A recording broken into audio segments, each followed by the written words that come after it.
നമസ്കാരം. അർജുന് വേണ്ടിയുള്ള തെരച്ചിൽ പുനരാരംഭിക്കാൻ വേണ്ടി പോവുകയാണ്. ഇന്ന് ഡഡ്ജർ കർണാടകയിലെത്തും, ഷിരൂരിലെത്തും. അപ്പോൾ അതിന്റെ മുന്നോടിയായിട്ടുള്ള കുറച്ച് പ്രവർത്തനങ്ങളൊക്കെ ഉണ്ട്. അപ്പോൾ അതൊക്കെ നടത്തിക്കൊണ്ടിരിക്കുകയാണ്. മനാഫ്കയാണ് നമ്മുടെ കൂടെ ഉള്ളത്. മനാഫ്ക, എന്താണ് ഈ സന്ദർഭത്തിൽ പറയാനുള്ളത്?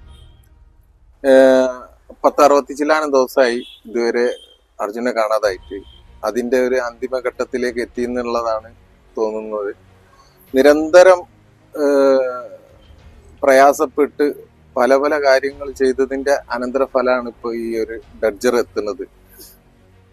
ഇതിനു വേണ്ടിയിട്ട് ഈ 60 ദിവസവും ഊണും ഉറക്കില്ലാതെ ഓടി നടന്നിട്ടാണ്.